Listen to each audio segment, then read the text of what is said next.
Now, we have arrived at the most important aspect of this video: how to learn vocabulary so you retain it and implement it when needed. You will forget some, and that is okay, but the tips here are to help you recall them when you think you have forgotten them. Because remember, your brain is quite efficient at learning all these things. You just happen to doubt yourself. Vaughn Gene said something in one of his videos that stuck to me since. Your brain is more efficient in language learning than you will ever understand. Once you understand this, you realize your brain is on your side and not trying to screw you over when you think you keep forgetting stuff, like in my case. I will link 2 of Vaughn's videos below, and I recommend that you all go watch it. Those are 2 videos that I always go back to when I need real help and motivation. Real good stuff, I promise. I also learned that our brain goes through this filtering process while we sleep, and it takes away everything it deems unnecessary, and so we forget about them. But my question is, if the brain takes it away, where does it go from there? Because your brain is inside your head all the time. So where does it go? Well, I think it's still in your brain and you are just not conscious of it. I think. If I need a word but can't recall it, or I'm not sure what it is, I don't look it up anymore. I leave it to my brain to figure it out. Remember, your brain is quite efficient at language learning. Yeah, that. So step 1, learning vocabulary. Let's say you have a set of vocabulary you need to memorize. Let's say you need to memorize this list here. Ding, pao, sawang, song seng, thong fa. In this list, the only thing I can see is the sky and perhaps brightness and shining. If I pair them with light and the sun, for example, I can see myself pulling a door open, blowing air into a balloon. But I don't know what the word for balloon is in Thai. So let's go with candles. Yeah, candles, which I recently learned. So tian. My tones are not good. Let's leave it at that. Tian. I'll write it on the screen so you know what I'm saying. Tian. There we have it. Now, this is how I can learn these words so that I can easily recall them when I need to. The goal here isn't just to know ding means to pull. We need to engage the body and mind to make it come alive. This is where mental imagery comes in. So another example I have is this one episode from Wanarat's channel, where Waughn and Yin went clothes shopping, and when they were about to leave, Waughn gets to the door first and then pushes the door open and then asks, "Turn ngai." And then Yin comes in and is like, "Ding, you pull it." So instead of pushing, you pull it. And then they were all laughing. I laughed too. And then that image sort of replaced the one I made when learning the word, which, to be honest, I don't even recall the image I made when I learned the word ding. Now, let's try something. Imagine you decided to go out today. It's sunny out, and compared to gloomy yesterday, it is super bright out, and you're excited you get to leave the house today. You know how people use mnemonics? I can't do that. I will never recall the word, and I am not that creative, guys. Instead, I use what I already know in Thai and make it as simple and silly, fun as I can. For me, this exercise would look something like this. วันนี้แดดออกแล้วก็ดวงอาทิตย์ส่องแสงมากท้องฟ้าสว่างและสดใสเหมือนกับไม่มีเมฆเลย The sun is shining intensely. The sky is bright and clear, almost without a cloud. Something like that. So, I will repeat this several times while emphasizing the words I want to learn. This way, I am connecting the words not only to what they represent, but what it feels like. I put my all into it. The next time I want to recall song saying, this is the image that will come up and the meaning I give to it. Also, I saw this shorts of Dao saying something about something I don't recall, but I recall smiling when he used the word song saying, and now I only see Dao speaking when I recall the word song saying. Okay, let's try something. Recall the last time you blew out a candle on your birthday. Do it all in English, and when you get to the part where you blew the candle, say the word pow, then add tian, pao tian. Blow out a candle, boom. I do all this speaking it out loud. Speaking the words really helped me retain the information. Another scenario is this. So I use the word prasopgan a lot, but in one class, the word got stuck somewhere and I couldn't get it out. I told my tutor I knew what I wanted to say, but just couldn't get it out. The thing is, I was suddenly doubting whether what I was thinking was right, and the word just wasn't forming in my mind. So I began with pra, and then my tutor also started pra, and the instant she said it, I just said alongside her, Prasobgan, and then I added Shaika. It seemed that the more I tried to form the word in my mouth, the more the word came back to me.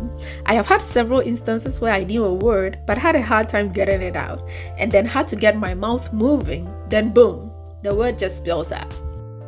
Also, has this ever happened to you guys where you know what you want to say, yet you doubt it is the right thing, and so you hesitate and then turns out you were right? This is what Vaughn also meant in his words. Step number 2, active and passive recall. There are several ways to do this. When I was a beginner, I would write down all the words in my vocabulary notebook, and when it was time to review or recall, I would take a piece of paper or notepad and cover the tie words up and then try to recall all the words I had learned. I would note down the ones I struggled with and then try to memorize them again. It worked back then. The link app was also very helpful, and I didn't have to work hard with that one. There were images to associate with the words, and then sentences to help you draw what you learned in context, and then have a passage at the end of the lesson to see the words used in a real life situation. This is why I raved about the link app so much when I was starting. The app also had an entire section dedicated to reviewing, and you could review the words, the phrases, or even the passages if you liked. Once I was completed with the link curriculum, I switched completely to Quizlet, and y'all just know how much I love Quizlet. I dislike reviewing, but you will catch me scrolling through my vocab list using the flashcard feature or doing tests to see if I can recall all the words, the learn feature to learn new vocabulary, and the matching game when I'm too bored to study anything and just want to review passively.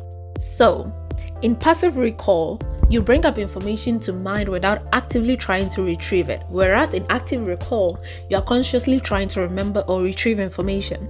In passive recall, you might simply encounter or expose yourself to information again, and the brain naturally retrieves it as a result of repeated exposure. In active recall though, you are kind of more engaged. So here are a few ways I practice both active and passive recall. Reading. While reading, I encounter a lot of words that I have learned, and this always provides a great opportunity for me to see the words used in a different context or format. This way, even if I can't remember what the word meant, I can use the surrounding words to help jog my memory of what it means. Journaling. This is an opportunity for you to put out everything you know to try and express yourself. You will find yourself coming short when you can't recall a word for something you know. Once this happens, give yourself time to recall the word you need to. Don't be like old me that used to reach for Papago once I was stuck. If for the life of you can't remember it, try to use what you already know to describe it for the meantime and let it go. Don't force it to come to you. Trust me, you'll be going about your day later or even days later and it will hit you, leaving you in your tracks, and you're going to be like, oh my goodness. Yeah, I actually have a manager like this, and he is so frustrating. Also, I learned this phrase from Koi Koi Rak, aka Step by Step the series. If you know, you know. Oh, also that phrase means a manager who micromanages. Yeah, I bet you all saw this coming. I learned so much from watching and listening to Thai content, but mostly I use this as a form of review or active recall. Sometimes passive too. Sometimes it serves as a refresher when I recognize new words I have learned. I seem to be able to recall these words better once I hear it being said back to me. Perhaps it's why I consume so much content. Nah, I just love to watch stuff in Thai by my favorite people, but you get the point. Speaking. Yeah, I know how daunting that one is, but don't worry. You don't actually have to go and find someone to speak with if you don't feel ready yet. Just do it with yourself. You will find me having a full-blown dramatic dialogue in my bedroom as if there is someone in there with me. You will also find me with my camera on, pretending as if I'm on a video call with a friend and we are just chatting away. Hey, you gotta do what you gotta do, okay? If you are too uncool for that, get a tutor. A good tutor is a gem, so make sure you find one who is a great match. They have to be one that is rooting for you, patient enough to watch you struggle through something like ตั้งแต่เดือนที่แล้วฉันตัดสินใจว่า จะไม่ตัดสินคนอื่นอีกแต่มีแต่เพื่อนๆที่ชอบตัดสินคนอื่นแล้วก็มันทำให้ฉันเริ่มรู้สึกอึดอัดเวลาที่อยู่กับเขา Yeah, I made that up on the spot.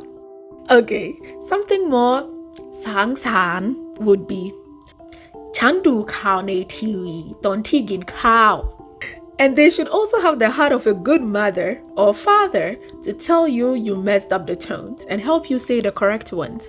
And also tell you something cool like how the sharp in your sentence not only means like, but like in your sentence, it actually clearly represents another meaning of sharp, which is to have the tendency to.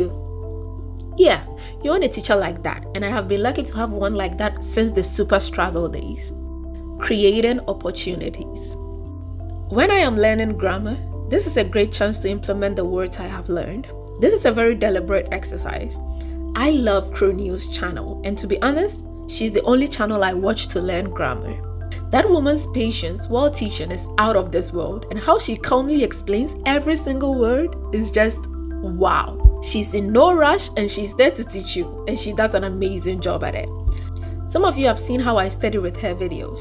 Whenever the English sentences pop up on screen, I pause the video and then try it out.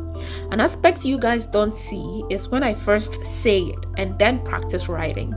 Sometimes I would be studying in my bed where I really wouldn't feel like writing, and in such instances, I just say the translation and then listen to the crew say it and then repeat. This is a great exercise in active recall too.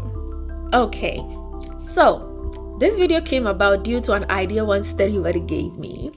The question had to do with retaining or maintaining a language. These tips for recall can actually also help you retain the information as you progress in your studies. The thing I have noticed is that it gets progressively harder to improve as you climb the proficiency ladder.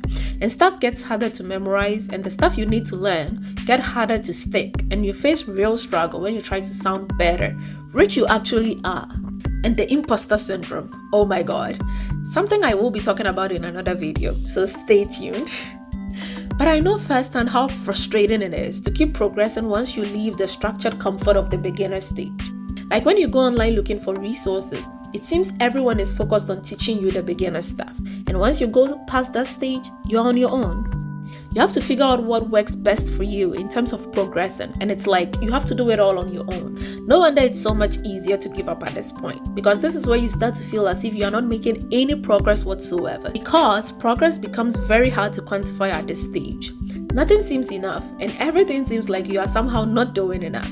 Yeah, these are all thoughts I have on the daily. You guys won't believe the number of times I have gotten so frustrated that I questioned myself why I chose Thai of all languages. Jeez. Yeah, I love Thai with all of my being, but it has a way of kicking my butt all the time. This video was very fun to put together. I actually really enjoyed talking about this topic. I am starting to feel like a pro at this. I mean, I am no beginner, so it'd be kind of weird if I had no advice or tips to give. Yes, I can't speak Thai past an hour without getting a headache for thinking too much, but hey, at least I can speak for an hour. Any amount of progress is good progress. I recall when my tutor used to do all the talking in class, and now the tables have turned. I recall getting serious headaches when I started learning to read Thai and begging my teacher to not let me continue, or that one time I saw off reading Thai. Until my tutor, upon finding out I loved challenges, challenged me to come to the next class ready to read. And I spent the entire week practicing, and today I can read several pages of a book without a ghost of a headache or the previous struggle. Do I still make mistakes? A mountain high of them. Do I mess up the basics? Every now and then. What about the tones? Gee, I struggle on the daily. And that is all part of the process and the beauty of it all. Real language learners are the most tenacious of them all, and I get so excited whenever I remember I am actually learning a foreign language. My sister walked in on me reading along to Thai lyrics on screen. She watched me for a while and said, "You are quite amazing to be reading all of that." Yes, I feel amazing too. Where people see characters or drawings, we see words, and we can actually read them too, even if we don't always know what it means. This is my way of motivating you to keep going. I thought only Thai learners watch my channel, but along the way, I have met some of you who are learning different languages than I am, and I feel so odd when I meet you guys in the comments, and it always feels great to know there are others who enjoy this passion as much as I do. Keep committing in the hours and keep progressing one word or phrase at a time. Keep practicing and take a break if it gets overwhelming. You are doing great for someone who is learning the language outside of the country where the language is spoken naturally. Me, for example. Don't be too hard on yourself and keep looking forward to the day where you'll be able to express yourself comfortably in the way that you're only dreaming of doing now. Thank you so much for joining me today, and I will see you in the next one. Ciao, buddies. With love. Sawadee ka.